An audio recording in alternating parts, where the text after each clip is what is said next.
So welcome you all to the 15th Vegan Convergence of the Peoples, VCOP 15. And I'm Allison Hamju with Climate Healers. I'm here to introduce you to Lisa Levinson and Judy Carmen.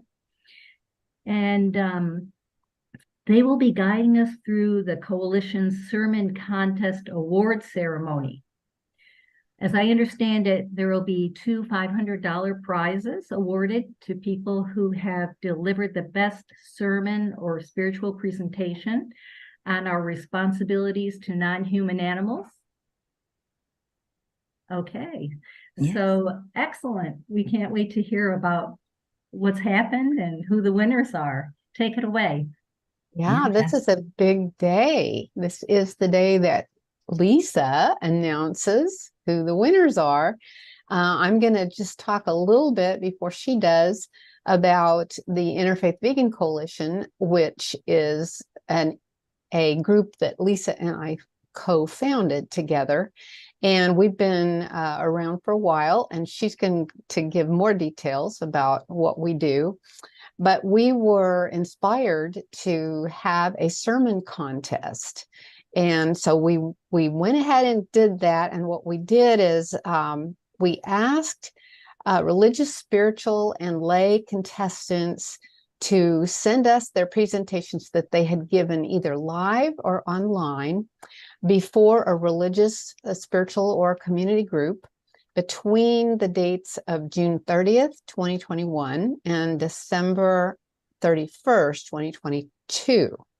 So we got some great submissions, which made it extremely hard to decide, but we were finally able to do so. They came from various backgrounds and wisdom traditions, and they applied in two different categories. One was how your faith practice supports a vegan lifestyle. And then the second one category was how your faith practice embraces compassion for all animals. And so, and the $500 award will be given, there's two awards, and they'll be given to the two winners today that Lisa's going to tell us about. We want to definitely thank the Unitarian Universalist Animal Ministry, which is UUAM, for giving us this great idea to have this contest. They've been doing it for years, and it's been a great thing for them, and they have actually paid for one of the $500 prizes.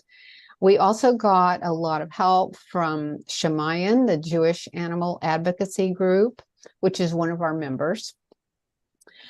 People are searching for answers to the dire challenges faced by humanity, animals, and the earth, and spiritual leaders around the world are being called to assist in the greatest spiritual transformation of humanity that we're witnessing right now, and that Silas brings us together to talk about and witness every 3 months. So the Interfaith Vegan Coalition joyfully honors the faith and lay spiritual leaders who did submit their life-affirming voices to the sermon contest. Thanks to all who entered. And now Lisa will tell us more. Take it away, Lisa. Thank you so much, Judy. Well, hi, everybody. I'm a campaigns director for In Defense of Animals and also the co-founder of the Interfaith Vegan Coalition, which we call IVC for short. That's my cat, Munchie. And In Defense of Animals, we started the Interfaith Vegan Coalition to help animal activists and spiritual leaders to bring vegan values to spiritual, ethical, and religious communities. And our coalition provides faith-based tools, which you can find on our website, to help all faith and secular wisdom traditions to practice the ideals of nonviolence, loving kindness, and harmlessness towards all animals. And the coalition is growing. It's actually composed of 45 member organizations. We have 4 allies and 1 partner organization that we're really thrilled to work with. And we all work together in harmony for a common cause. So we offered this sermon spiritual presentation contest to help to spread the message of compassion for all beings far and wide. The award recipients presented more inclusive perspectives on our relationship with our animal neighbors. And we hope that these interfaith sermons will help people all around the world to include domestic, farmed, and wild animals in their circles of compassion. So we're really excited to announce the winners in both contest categories. And the first is award goes to Dr. Will Tuttle, and he won the award in the vegan category, which is how your faith supports and encourages a vegan lifestyle. And we also, the second award went to Timothy Verrett, who won the award in the Compassion for All Animals category. And that one describes how your faith embraces compassion for all beings. And both award recipients will be honored today for their inspiring sermons. So I'm going to, if you don't mind, I'm going to try to share my screen here and to show, first thing I'd like to do is show the award certificates. And then I'll show a little video with some like a compilation of both of them. And then the full videos of the sermons you can access through one of the web pages that I will put into the chat. So here we go. First thing, I will just do just so you can see the sermon certificates. They're pretty neat looking, but hopefully you can get to that. Let's see. Here we go.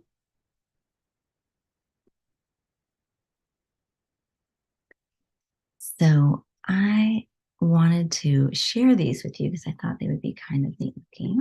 And hopefully you guys are seeing this. Maybe let me know if you are, if you're not. Yes, we're seeing it. Yes. You are? Okay, fantastic.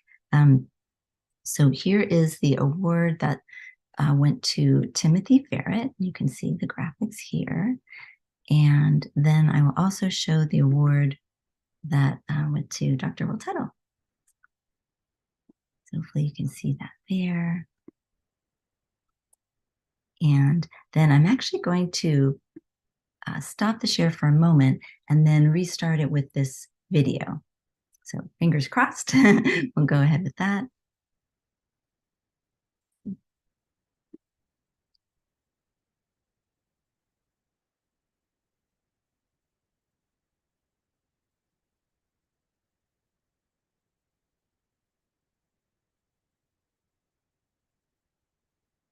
Okay.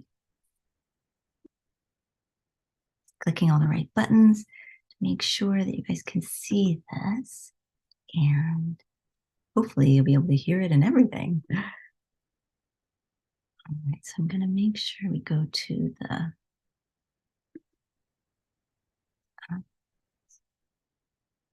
screen. Hopefully this is a good.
I think this is one of the things that Jesus emphasized over and over again. He said, and also Charles Emerald Fillmore, that how we live our lives makes a difference.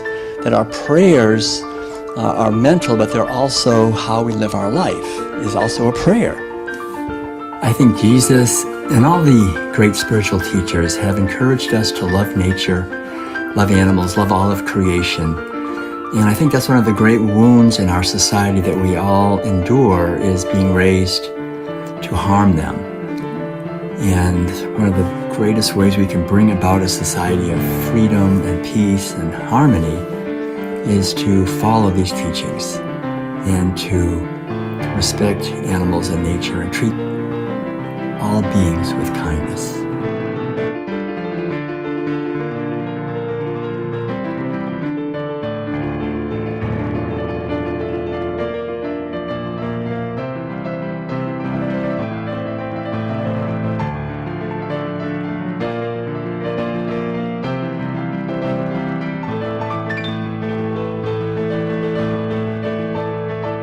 Psalm 36:6 states, "You, Lord, preserve both people and animals alike." The King James Bible Dictionary defines the word preserve as to keep or save from injury or destruction, to defend from evil. In this verse, we are being told that God cares about the well-being of both people and animals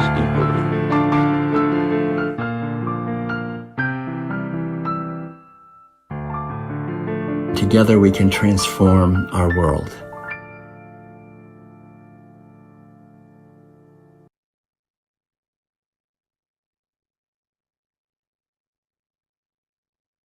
Wonderful. Well, I hope that you enjoyed that video compilation. It's nice to be able to get a taste of what the messages were. And we're just excited to bring these to you through In Defense of Animals put together those videos for us. That was just beautiful, Lisa. They did a great job putting that together in such a short little time. And I love that Will's piano music was in the background. That was just so lovely. So I am honored at this time to be the one to congratulate Dr. Will Tuttle for winning the award in the vegan category. Dr. Tuttle is author of the international bestseller, The World Peace Diet, which many of you, I'm sure, have read. If not, you must. It has been published in 17 languages. He's also a recipient of the Courage of Conscious Award and the Empty Cages Prize. He's also the author of several other books on spirituality, intuition, and social justice, as well as the creator of online wellness and advocacy programs. A vegan since 1980 and former Zen monk, he is featured in a number of documentary films, the co-founder of the Worldwide Prayer Circle for Animals, which you can find on Facebook. He is a frequent radio, television, and online presenter. With his spouse, Madeline, a Swiss visionary artist, he has delivered literally thousands of lectures in all 50 states and in 50 countries. Will and Madeline will be leaving on their next compassion tour very soon. He can tell us about that, and you can find his schedule on worldpeacediet.com and willtuttle.com and see if maybe he's coming through your area. So I'm going to turn it over to Will so we can hear from him. Will? Yes, if he, All right. Thank you so much, Judy. I'm here. Somebody has to let me into the... if you can turn on your camera. There you are. Yeah. All right. Good. So thank you, everyone, for the many efforts you're making. And it's an honor to be with you and to share in this beautiful moment, this award that really, I want to say, first of all, that my wonderful wife, Madeline, who you mentioned, is equally part of the ministry that we're sharing together to help bring liberation for animals and humans, because we're all interconnected in this whole thing. So she's right here and also feels grateful for the award. And so I guess I'll just say a few things because, the whole idea from my point of view in writing the World Peace Diet and all the, like you say, thousands of lectures, is to really celebrate the good news that all of us human beings have been given this wonderful gift of a physical body that does not require any animals to be imprisoned and killed and mutilated and all this terrible suffering that they go through in order to thrive and celebrate our lives on this beautiful and abundant earth. And the wound that I mentioned earlier really is that we are born into a society where this has been going on for 10,000 years. And so we're all indoctrinated into the mentality of seeing animals, especially so-called farm animals or farmed animals, cows, pigs, and chickens, and other animals, fishes included, as merely objects to be eaten and commodities to be exploited. And so, as I really emphasize, not only in my talks but in the writings, when we do that to others, not only is it devastating to them, but everything we do to animals boomerangs back on us. It's called the law of as you sow, so shall you reap. If we plant broccoli, we don't get carrots and onions, we get broccoli. So we're raised in a society where we're planting seeds millions and millions of times every day of domination, exploitation, and oppression and injustice to other beings who have interests that are as important to them as our interests are to us. And we participate in that typically, unless we go vegan and make an effort to understand really what's going on behind the curtain. So as I know Judy knows, and probably some of you know as well, I've been traveling, and Madeline and I together have been traveling. We lived in an RV for 17 years straight, just on the road every Sunday at a church, bringing the message of compassion. And it was hard going. I mean, you know, we worked primarily through so-called progressive churches, especially Unity, also Unitarian churches, and religious science, which are now centers for spiritual living. And then also local vegetarian groups, vegan groups, and animal rights groups, and environmental groups, and peace groups, and social justice groups, and yoga communities, and whoever will listen to this idea.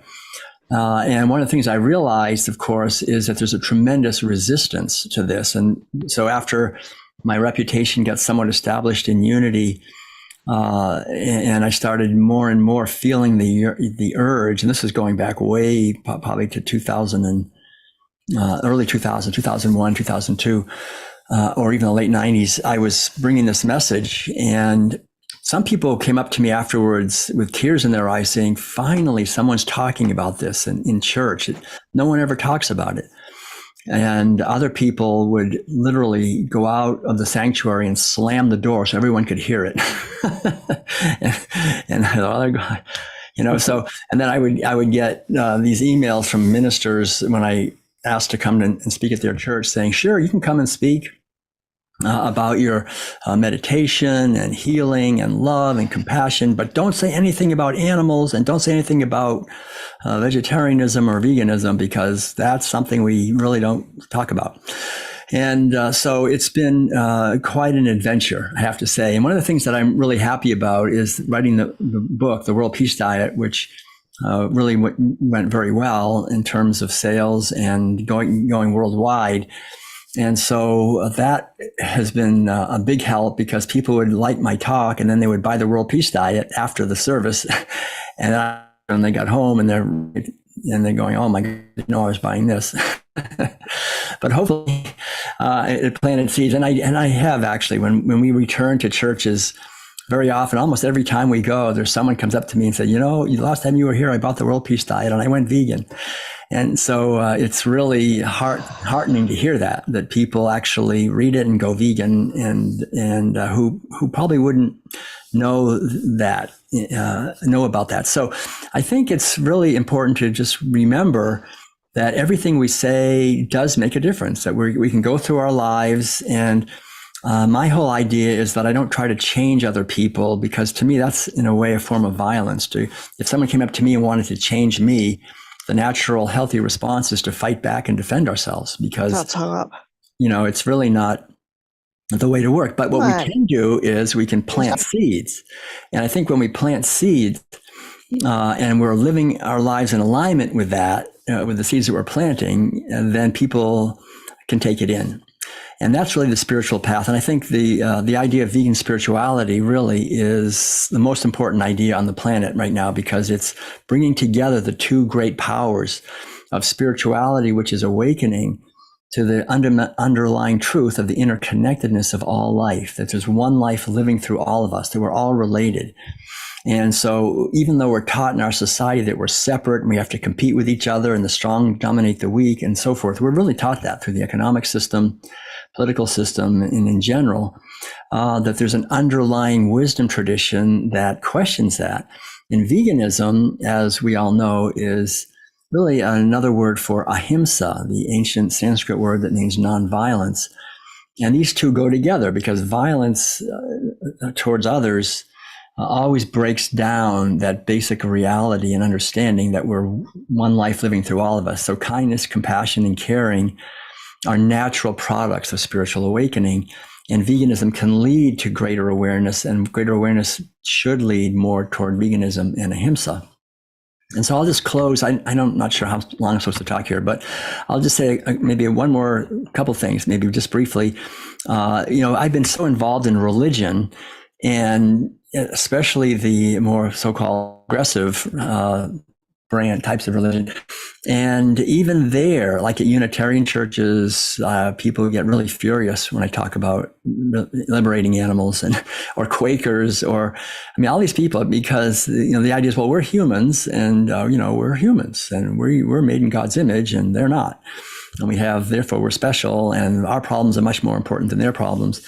And I really wrote the World Peace Diet to help us realize that if we're going to oppress animals, our problems are going to do nothing but grow and get completely out of hand, because virtually everything we're doing to animals boomerangs back, and we force them to live in polluted environments, and we get a polluted environment, and we force them into disease, and we get into disease. We force them into mandatory medical procedures, and we get mandatory medical procedures.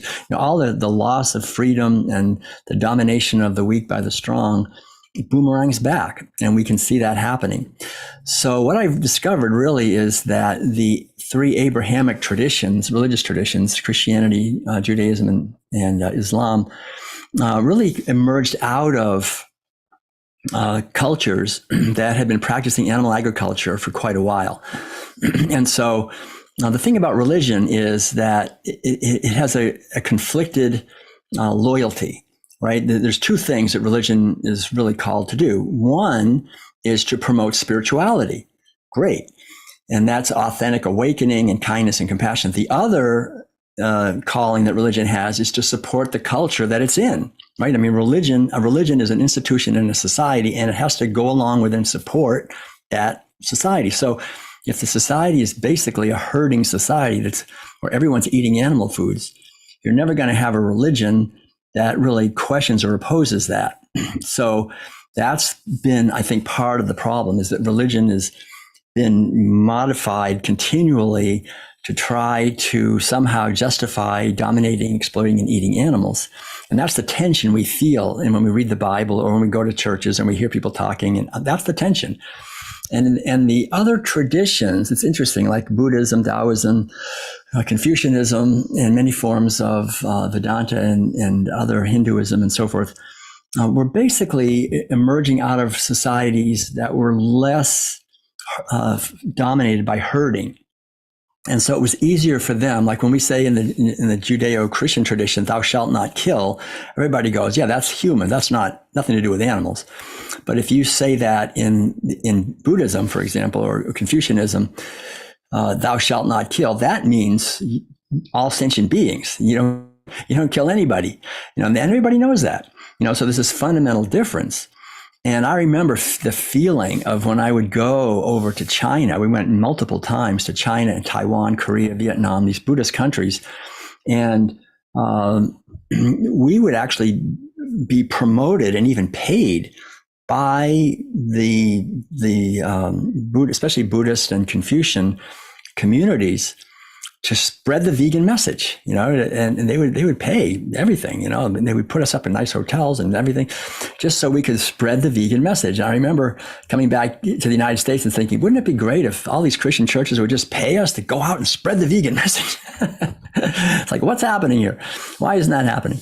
But, it's basically understandable, because the underlying, in China, the monasteries, the monks, and we spoke in quite a few monasteries to the general public, they're all vegan. That's how they are. They're not eating and when I was a Zen monk in Korea, it was a vegan community that had been practicing veganism for 750 years. There was no meat, dairy, eggs, wool, silk, leather, no killing insects. It was really in alignment with meditation, which is opening us to the oneness of all life.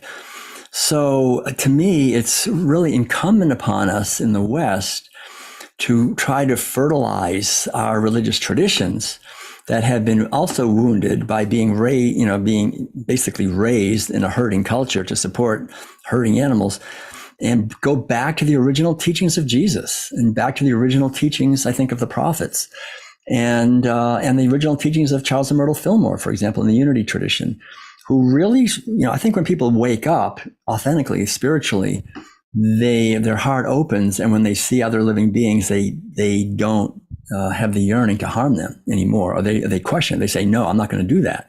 They actually wake up out of that cultural program. And I think, quite honestly, so-called spiritual leaders or teachers who are still not questioning the abuse and routine killing and exploitation of animals and are eating them, that they should be called out, in a sense. I mean, we should be like talking about this and saying we should try to have more congruence between our teachings and our actions. And I think that's really, in many ways, one of the most important things we can do in religious and spiritual communities nowadays, is to really bring the potlucks and the food and the way what we're wearing and how we're living into alignment with compassion for other living beings who are getting ignored and are considered to be disposable in many cases. And yet, if you look carefully at the traditions and the scriptures, this loving God, for example, in the Western traditions, who loves all creation. So if we love God, we should love God's creation. If we love God's creation, then we don't abuse God's creation. And so really a sense of respect and kindness for animals, for ecosystems, for future generations, for all living beings is critical. And the other thing is, I remember when we went to the Confucian, one of the main communities in China, it was the same thing. They had the Confucian, the temple. It goes back, way back. It's not United Nations World Heritage Site. The main saying of Confucius that they had up was, "Do not do to others what you would not want to have done to yourself." That the universality of the golden rule is in all the world religions. I used to teach college courses in comparative religion, and it's so wonderful to realize that all religions agree on the basic teaching of the golden rule. They all have that as a fundamental teaching. So the whole idea is to have love for our neighbors, and we'd have to just include animals in the neighborhood, right? They're part of their neighbors. And so in this Confucian village, they were building a small city. I mean, it was big. They had schools and retirement centers and fields and everything. And it was totally vegan. Everything was vegan. Even the agriculture, there was no bone meal or manure or anything. The whole idea was we live in respect for the elders and for nature and for children. So I think the good news is we do have these wisdom traditions that are in place as part of our human heritage of compassion for animals going back thousands of years. So we're not like starting something brand new. This is something we've strayed away from, and now it's time to come back and let go, really, of the lies that we're getting just completely swamped with through the media about everything, including what we should be eating, and take responsibility for our lives, take responsibility for our health, take responsibility for the quality of our consciousness and of our relationships. And remember, this is the last thing I'll say, that we're only on this earth for a short time. We're just here for a few short decades. While we're here, to do the best that we can, that the ripples that radiate from our life go out into the infinite web of relations and are a blessing and help others and uplift and inspire others, rather than merely going along with a program of exploitation and violence. And we can all do that in our own way and talk about it and support each other in doing that. So in closing, I just want to again thank the Interfaith Vegan Coalition and all of you who are attending, and all the wonderful efforts that are happening to help raise awareness about the consequences of animal agriculture to us and to animals and to all of us. and to go forth and multiply the message as best we can, because every day is a precious opportunity to do that. And there's no greater gift we can give to the world than to make an effort to understand these things and to share them with other people. So thanks everyone so much. And I'm very honored, and we look forward to working together. And we're just leaving on Saturday, so we're really busy packing and getting everything. We've got a food forest here with like 75 trees and all this. We have so much to do. But we're leaving on Saturday, and we're going basically just quickly Reno and Salt Lake City, Moab, and Denver, Boulder, Carbondale also, and Lawrence, Kansas, and St. Louis, and Kansas City, Cincinnati, and Cleveland, and then Washington, D.C., Virginia Beach, and then down like Raleigh and Asheville, that area, and then down to Wilmington and Charleston and Savannah, and then into Florida. And we'll be in the winter, we'll be in Florida quite there, and then coming back the southern route through the southern states, Texas and Arizona and California. So if you're anywhere around there or you know people, we'll be doing dozens and dozens of lecture events, spreading the word, and happy to meet people.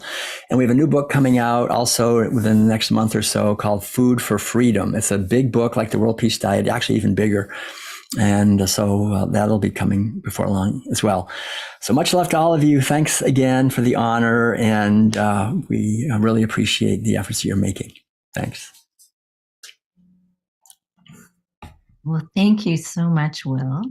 And we appreciate your sharing some of the philosophy and what's behind your message. So we really appreciate that. And we support you on your tour. How exciting to be on your way.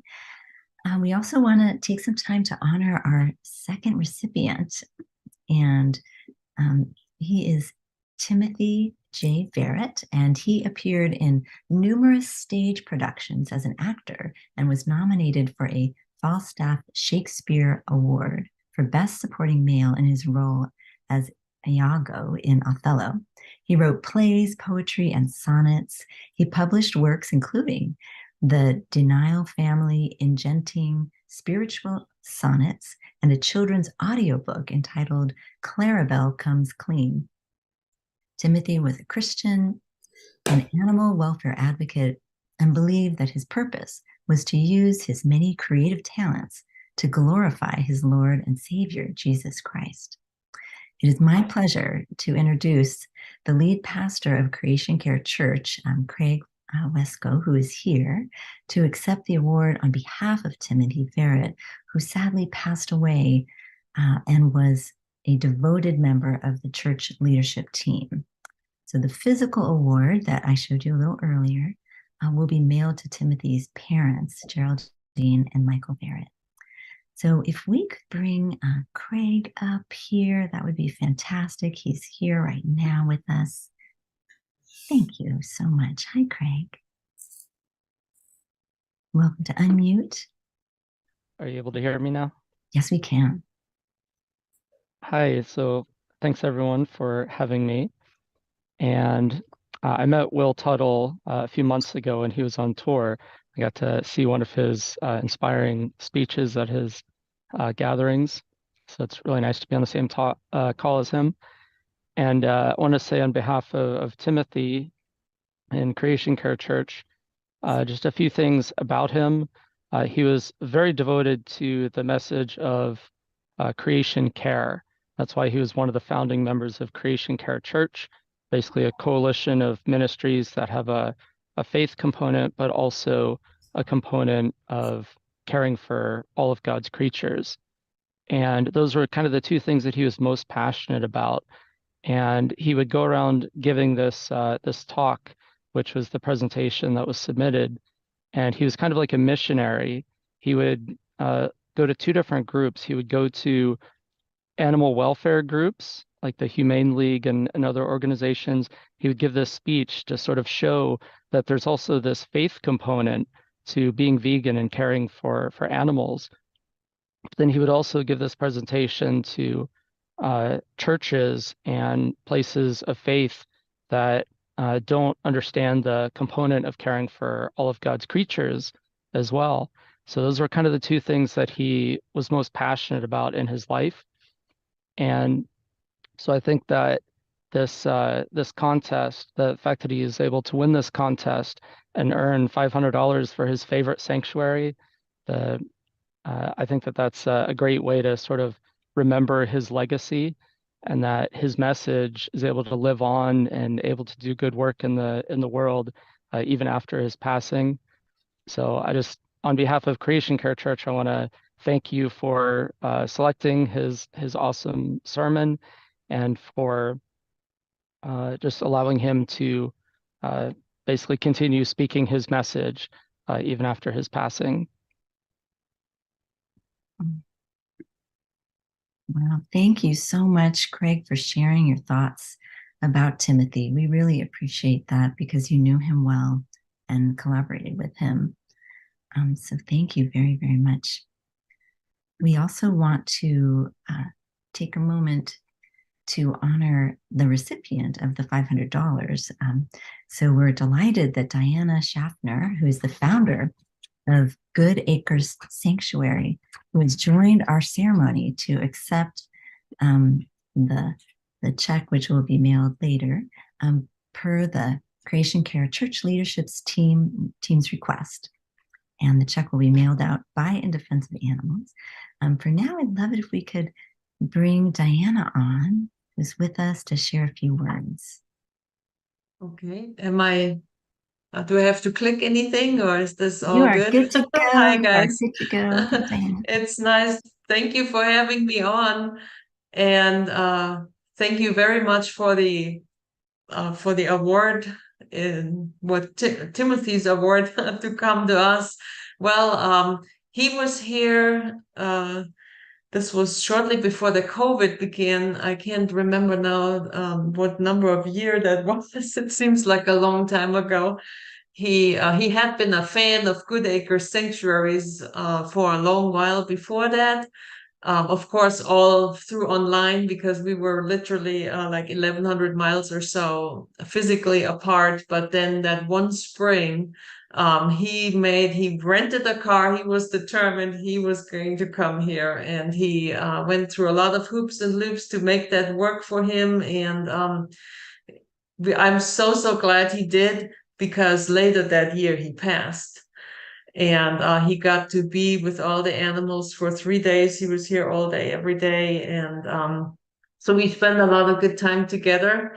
And when we actually met face to face, it was like we had known each other forever, just because of our constant, well, not constant, but the long time of our being friends online, and a lot of thought exchange and so on. And then so it was a really close experience. And I don't know if you have a chance here on this call to share that photo that I had emailed you of him, that I took of him. And one of our cows, he had a specific or a special really draw to our cow Misty, who was blind. And unfortunately, she had just come to our sanctuary a few weeks before he arrived here for his visit. And then we didn't, of course, notice at the time she was very ill. And not very long after he left from his visit, we actually had to euthanize her. And now we have this picture of him being on his knees in the straw and kind of like cuddling her face, and now I'm looking at this picture and realize they are both gone. It's just incredible. So that's definitely like a very emotional picture. But other than that, I want to maybe second what was mentioned earlier about that we all can plant seeds. What we have really experienced here, and I've discussed this with Timothy a lot, and it touched him too. So we are physically located in what I refer to cattle country. Now we have cattle farms all over the place, our next door neighbor and everywhere else. And so when we first moved here to this property, we just had a whole bunch of rescued horses that we brought with us. But then we wanted to spread out and rescue other animals such as cows and, the traditional meat food type animal. And I thought, we'll see how this will work out with what this will do to the relationship that we will have to our neighbors, And to my surprise, nobody ever said anything negative that we know of. In fact, we actually have a very, very open and close relationship to our neighbors. And even our next door neighbor, who is a very large cattle farm, he has been over at our place at vegan potlucks with his wife 3 times, and they just about wiped out our buffet. Yeah, and went back home. So it's a little bit of a unexpected, well, I guess very unexpected dynamic that there is a way, like these people are ingrained in their way of life, of course, with what they do as a business in terms of, making money by raising cattle and selling and slaughtering and also consuming. But then there is also something within them that sort of watches us, and they kind of embrace this. It's very, very interesting. And we have we have only 3 cows now, but the cows that we have been brought here by farmers that have each had some very unexpected, very emotional experience with a cow, and they really wanted to save the cow's life. And I'm always a little bit humbled when a cattle farmer, contacts me, and because there must be an internal hurdle in them. I'm thinking when they call, will they say, okay, will they be rude to me now on the phone, or will I be judged for what I do? But it's the need to help that animal rises beyond that expectation, this insecurity of what might happen. I find that very interesting. And so there is, I don't know if they will ever really change their ways, because, they make money off of the cows. And of course, that has a very big meaning in life, but still there is this basic goodness in people that we don't see when we just drive by their farms and we see all these massive amounts of animals. We go like, oh my God, here is a totally zero compassion kind of place. It is and it isn't, there is this. So anyway, I don't know what the answer to all this is and how to change it, but I just wanted to share this because it's something that did surprise me. When we started this, I anticipated that we would create some tension in our environment with the neighbors and all that, and the opposite has really happened. And in fact, I realized a few years into this, and I did not use the word ministry for what we are doing. I have realized from 3 different farms of neighbors that when they referred to us, they referred to this place, to the sanctuary, as a ministry. They didn't refer to it, those nutcases down there that rescue cows that should really be eaten or whatever. So there has been really, there's this duality, in these people. So I think this makes us maybe be able to have hope that this part that has this basic goodness in it, that we can, like a seed, that we can grow it a little bit, hopefully. Anyway, that was something that also inspired Timothy very much. And that after he left here, he was so, his heart was so touched by everything that he experienced here that he was determined to move here, to uproot his life in New Orleans and move here. And of course, as we all know, this never happened. But had it happened, I believe that through his writings, the way he spoke, the kindness he had, the non-judgmental way he would approach people and speak and so on and reach out, it could have really worked wonders. Wow. Thank you so much for letting us into your sanctuary and into the world and community that you've created there, and how much Timothy was a part of it. That's really inspiring in so many ways. And it also does show that you're doing incredible advocacy there, especially with the neighbors. And I did pull up that picture since you mentioned it. I thought I'll just share the screen real quick and then show you that picture she's talking about. See here if I can get to the right spot.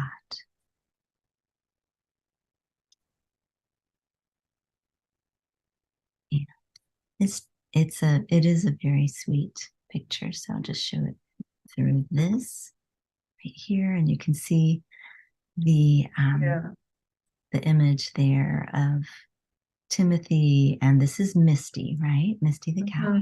Exactly. Blind cow. So I'm so glad that we're able to pull this up for everyone and show you their connection, and you can see how much they meant to each other. And actually, it is maybe no accident that they left together as well.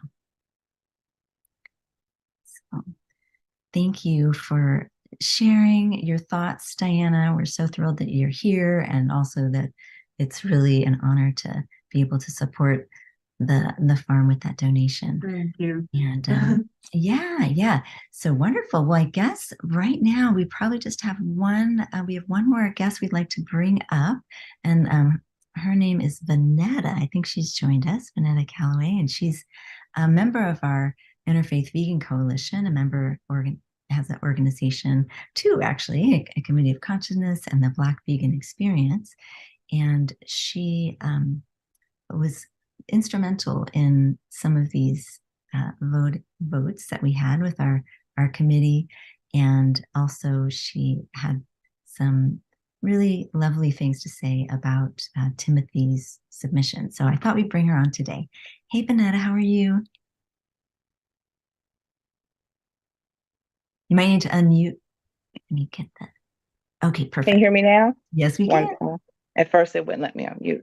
Good afternoon, everyone. Thank you so much for allowing me to participate and just share in, I guess, the life and celebration of Mr. Timothy Barrett.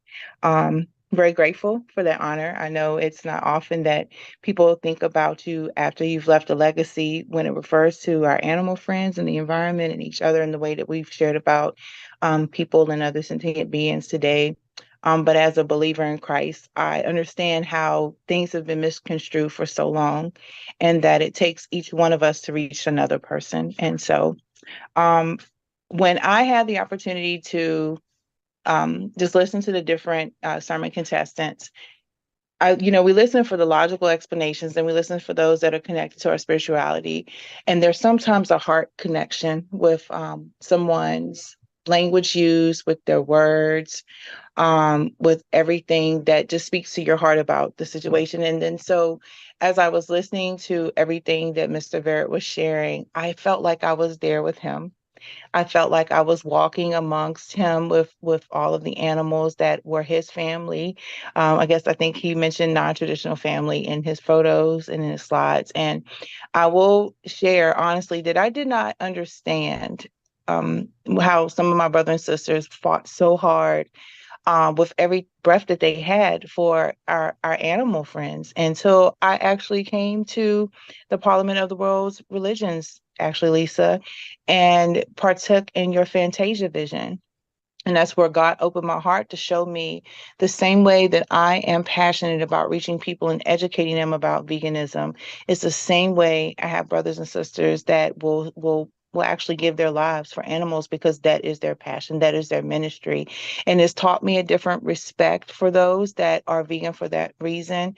And to just see and hear about his life and his legacy for caring for animals who don't have a voice, and why it matters for all of us. So my journey into veganism started with the Daniel fast, and it was through my Christian church that I actually partook in it. And of course, I've learned throughout the years that there are a number of, churches that do this collectively. And as I was listening to Dr. Tuttle speak, I was like, it makes a lot of sense as that we should share this from, the pulpit from each church. But we have to remember the fall and how many people have been blinded to the things and the nature of God from the beginning. Our origin story, in the garden, there was no murder. Not even with the animals. They didn't eat animals. They all ate plants. We all ate plants. We all loved each other. And then after, sin entered, things changed very quickly. And, unfortunately, when we went from, suffering when it came to finances and resources to having plenty and prosperity, greed comes in. And then here it is where people went from herding to actual farming and then factory farms. It was like the more we had, the more we needed to have. And that's not God. That's not his spirit. His spirit has always been for everyone to be cared for, to everyone to be stewarded. And I believe when Adam was created and given dominion, first man was not just the dominion, but also the stewardship of the garden. It didn't say anything about him taking their lives. And so it just resonates so much differently now. And I think it is just a blessing in disguise that he was able to speak and share and contribute to this cause before it was his turn to go home and be with some of his loved ones who left a little bit ahead of time. And so our daily bread is to die daily to flesh and to commune with God. And the more we commune with God and the more we reach people, meeting them where they are, we'll be able to spread this message with compassion, because sometimes we can be very passionate and lose that part. And we don't want to miss those pieces because, again, it's not a reflection of just us and God, but the people that we're speaking on behalf of now. And so thank you again for the opportunity. As a believer, as a Christian, I just want to make sure that I do my part. And I think one of the things that he had asked in his sermon was, what could Christians do? And it's each one reach one. One conversation, one hug, talk about your puppies, talk about, the cows and the pigs that are in the sanctuaries, because we're trying to spare their lives, why that's necessary. And the more that you continue to have a smaller conversation with each person in your community, it helps to build the village. It helps to bring the team together, and it begins to resonate. So thank you again for the time to let me share about Mr. Brett and his life and his ministry, and condolences to him and his family, honestly.